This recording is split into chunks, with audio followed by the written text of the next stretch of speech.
Kamu pernah tiba-tiba berhenti di tengah aktivitas, lalu namanya muncul begitu saja di pikiranmu. Bukan karena kamu sengaja mengingatnya, tapi karena ada bagian kecil dari hatimu yang masih terhubung dengannya. Dan di saat seperti itu, muncul pertanyaan yang jujur tapi jarang diucapkan keras-keras. Apakah dia juga masih memikirkan aku seperti ini? Pertanyaan itu terasa sederhana, tapi membawa gelombang perasaan yang sulit dijelaskan. Kadang kita tidak benar-benar ingin kembali, kita hanya ingin tahu apakah kenangan itu masih hidup di dua sisi, bukan satu. Cara pertama untuk mengetahui mantan masih memikirkan dan merindukan kita adalah ketika dia tiba-tiba mulai mencari alasan untuk menghubungimu lagi. Bukan dengan cara yang dramatis atau pengakuan yang langsung. Justru sering lewat hal-hal kecil yang terlihat biasa. Dia membalas story setelah lama menghilang. Dia menanyakan kabar dengan nada santai seolah tidak terjadi apa-apa di masa lalu. Atau mengirim pesan singkat yang terasa ringan, tapi cukup untuk membuka kembali pintu komunikasi. Orang yang benar-benar sudah selesai biasanya tidak merasa perlu membuka percakapan lama. Ketika seseorang masih menyimpan rindu, selalu ada dorongan halus untuk memastikan kamu masih ada di sana. Bukan untuk langsung kembali bersama, tapi untuk merasakan kedekatan yang dulu pernah dimiliki. Pesan sederhana itu sering menjadi cara paling aman untuk mengetuk tanpa terlihat terlalu berharap. Dan anehnya, hatimu langsung mengenali maksud di balik kesederhanaan itu.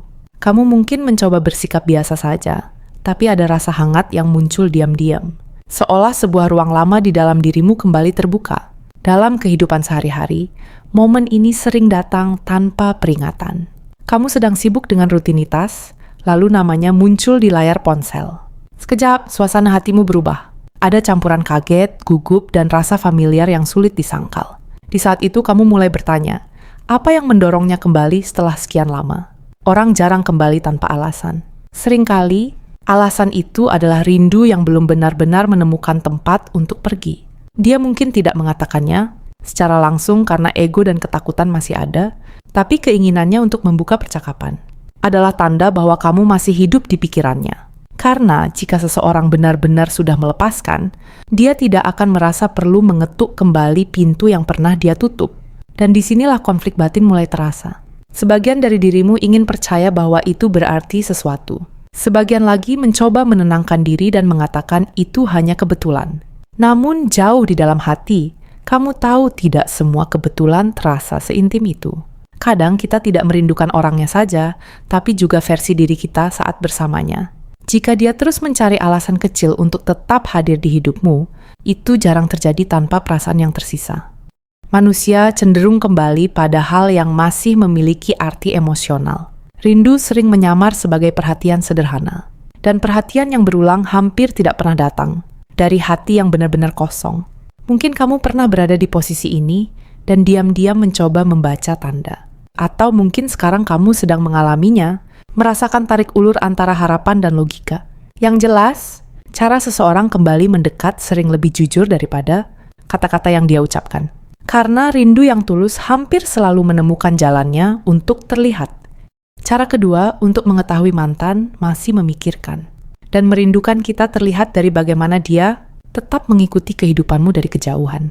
Dia mungkin tidak selalu berbicara langsung, tapi kehadirannya terasa di ruang-ruang kecil yang kamu kira sudah kosong. Dia hampir selalu melihat storymu. Kadang memberi reaksi sederhana, atau tiba-tiba menyukai unggahan lama yang bahkan sudah kamu lupakan. Hal-hal seperti ini terlihat sepele, tapi menyimpan makna yang lebih dalam. Orang yang benar-benar sudah selesai biasanya tidak tertarik memantau detail kehidupan mantannya. Ketika seseorang masih rutin memperhatikan apa yang kamu lakukan, itu menunjukkan ada rasa ingin tahu yang belum padam. Bukan sekadar penasaran biasa, tapi kebutuhan halus untuk tetap merasa terhubung.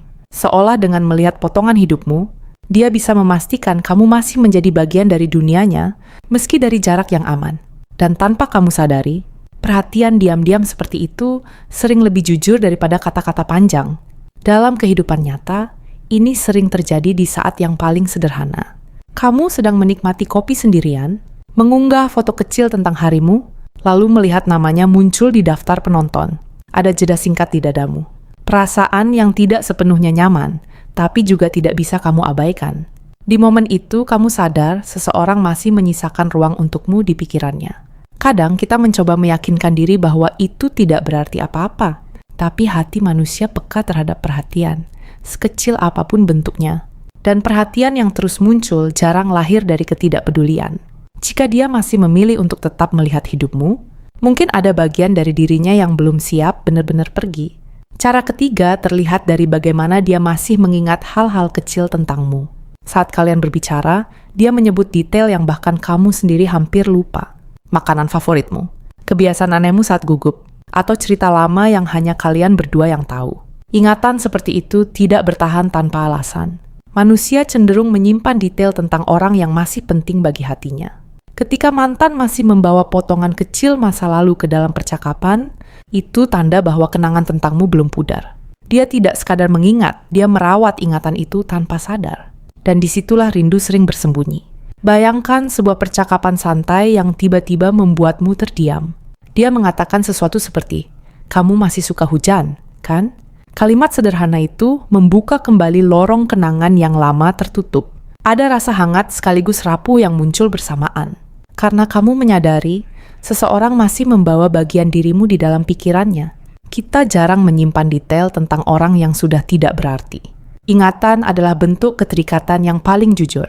Dan ketika seseorang masih mengingatmu dengan jelas, seringkali itu karena perasaannya belum benar-benar selesai. Mungkin kamu pernah merasakan momen seperti ini dan memilih diam, mencoba memahami arti di baliknya. Atau mungkin kamu sedang bertanya-tanya apakah semua ini hanya kebetulan. Tapi hati manusia tidak bekerja dengan cara yang acak. Ia menyimpan apa yang masih ingin dipertahankan. Dan dari ingatan kecil yang terus hidup, rindu sering berbicara tanpa perlu suara.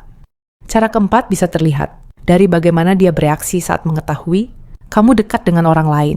Entah dia mendengarnya dari teman, melihatnya di media sosial, atau menangkapnya dari cerita singkatmu. Tiba-tiba sikapnya berubah, meski dia berusaha menyembunyikannya. Nada bicaranya sedikit berbeda. Pertanyaannya terasa lebih tajam, tapi dibungkus dengan sikap santai. Orang yang sudah benar-benar melepaskan biasanya bisa mendengar kabar seperti itu tanpa gejolak berarti. Tapi ketika masih ada rindu yang tersisa, muncul rasa tidak nyaman yang sulit disembunyikan. Bukan selalu cemburu yang berlebihan. Kadang hanya berupa keheningan singkat atau komentar kecil yang terasa ganjil. Dan disitulah kamu bisa merasakan ada emosi yang belum selesai. Kita jarang terganggu oleh kehidupan orang yang sudah tidak berarti bagi hati kita. Dalam situasi sehari-hari, ini bisa terjadi di percakapan sederhana. Kamu menyebut nama seseorang secara santai, lalu dia tiba-tiba menjadi lebih diam. Ada jeda yang terasa lebih panjang dari biasanya. Di momen kecil itu, kamu bisa merasakan bahwa kehadiranmu masih memiliki pengaruh emosional baginya. Cara kelima terlihat dari bagaimana dia masih mencari kesempatan untuk bertemu, meski alasannya terdengar biasa. Dia mengajak bertemu untuk mengembalikan barang lama, atau sekadar ingin ngobrol sebentar tanpa tujuan yang jelas. Pertemuan itu sering dibungkus dengan alasan praktis, tapi membawa suasana yang penuh makna. Saat bertemu, ada rasa canggung yang bercampur akrab, tatapannya sedikit lebih lama. Percakapannya terasa hati-hati, seolah dia tidak ingin momen itu cepat berakhir. Orang yang sudah tidak memiliki perasaan biasanya tidak merasa perlu menciptakan pertemuan tambahan. Keinginan untuk bertemu sering, lahir dari kerinduan yang ingin dirasakan secara nyata. Dan ketika seseorang masih berusaha menjaga kemungkinan untuk duduk berhadapan denganmu, itu jarang terjadi tanpa alasan emosional. Kadang kita bisa merasakan rindu bukan dari kata-kata, tapi dari usaha kecil untuk tetap dekat. Cara keenam terlihat dari bagaimana dia masih sering membawa masa lalu kalian ke dalam percakapan. Bukan untuk membuka luka lama, tapi dengan nada ringan yang terasa akrab.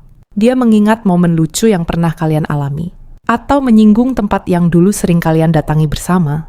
Kenangan itu muncul seperti potongan film yang diputar ulang tanpa diminta. Orang yang sudah benar-benar selesai biasanya memilih menyimpan masa lalu di tempat yang tertutup. Tapi ketika seseorang masih sering menghidupkan kembali cerita lama, itu tanda bahwa masa itu masih memiliki tempat hangat di dalam dirinya. Kita cenderung mengulang cerita yang masih ingin kita rasakan. Dan dari cara dia tersenyum saat menceritakannya, kamu bisa menangkap bahwa kenangan itu bukan sekadar cerita biasa.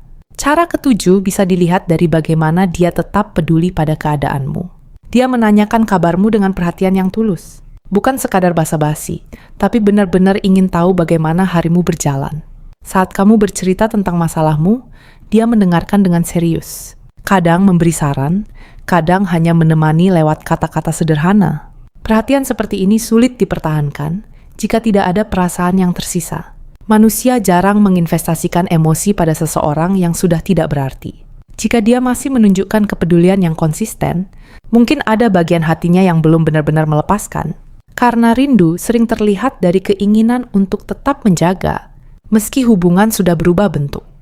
Cara ke-8 terlihat dari bagaimana dia masih menyimpan akses kecil ke hidupmu. Dia tidak benar-benar menghilang. Nomormu masih tersimpan. Media sosial kalian masih saling terhubung. Dan setiap kali ada kesempatan untuk berbicara, dia tidak pernah benar-benar menutup pintu. Orang yang ingin melupakan biasanya memilih jarak yang tegas. Tapi ketika seseorang tetap membiarkan jalur komunikasi terbuka, seringkali itu karena dia belum siap kehilangan sepenuhnya. Ada bagian dari dirinya yang masih ingin tahu kabarmu. Masih ingin merasa bahwa kamu bisa dijangkau.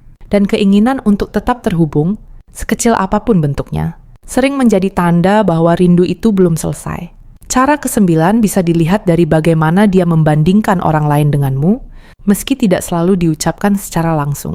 Kadang dia bercerita tentang seseorang yang sedang dekat dengannya, tapi tanpa sadar menyebut hal-hal yang mengingatkannya padamu. Seolah kamu masih menjadi ukuran yang diam-diam dia gunakan. Manusia cenderung membandingkan dengan apa yang paling membekas di hatinya. Jika namamu masih muncul di antara cerita-cerita barunya, itu berarti jejakmu belum hilang. Bukan karena dia tidak bisa melanjutkan hidup, tapi karena sebagian dari dirinya masih membawa standar emosional yang terbentuk saat bersamamu. Dan dari sana, kamu bisa merasakan bahwa kenangan tentangmu masih hidup di ruang yang tidak sepenuhnya dia tutup. Cara ke-10 terlihat dari bagaimana dia masih sulit benar-benar pergi saat percakapan. Kalian berakhir. Setiap obrolan terasa seperti ditutup dengan enggan. Selalu ada kalimat tambahan yang menunda perpisahan. Seolah dia mencari alasan kecil untuk memperpanjang beberapa menit lagi. Orang yang sudah tidak memiliki keterikatan biasanya bisa mengakhiri percakapan dengan ringan. Tapi ketika masih ada rindu, perpisahan sekecil apapun terasa berat. Dia mungkin mengatakan hati-hati dengan nada yang lebih lembut, atau mengirim pesan lanjutan beberapa saat setelah obrolan selesai. Hal-hal sederhana itu sering menjadi cara hati menunjukkan bahwa ia belum siap benar-benar menjauh. Kita jarang menunda perpisahan dengan orang yang tidak lagi berarti. Dan dari cara dia menggenggam momen-momen kecil itu, kamu bisa merasakan ada perasaan yang masih bertahan diam-diam. Pada akhirnya, membaca tanda-tanda seperti ini bukan tentang memastikan apakah kalian akan kembali bersama. Ini lebih tentang memahami bahwa hubungan manusia jarang berakhir secara hitam putih. Kadang dua orang bisa berpisah secara fisik, tapi masih saling tinggal di sudut pikiran masing-masing. Dan itu adalah bagian paling manusiawi dari sebuah hubungan. Mungkin kamu sedang berada di titik di mana kenangan terasa lebih kuat daripada logika. Atau kamu sedang belajar menerima bahwa rindu tidak selalu berarti harus kembali. Setiap hubungan meninggalkan jejak yang berbeda. Sebagian mengajarkan kita cara mencintai. Sebagian lagi mengajarkan cara melepaskan. Dan di antara semua tanda yang kamu lihat, yang paling penting adalah bagaimana kamu merawat dirimu sendiri setelah semuanya. Karena rindu, sekuat apapun, tetap harus berjalan berdampingan dengan kedewasaan. Cinta yang matang bukan hanya tentang kembali, tapi tentang memahami arti hadir dan pergi dengan lapang. Pada akhirnya, yang membuat kita tumbuh bukanlah siapa yang masih merindukan kita, tetapi bagaimana kita berdamai dengan kenangan itu. Rindu mengajarkan bahwa tidak semua yang pergi benar-benar hilang, tapi semua yang kita terima dengan ikhlas akan menemukan tempatnya sendiri.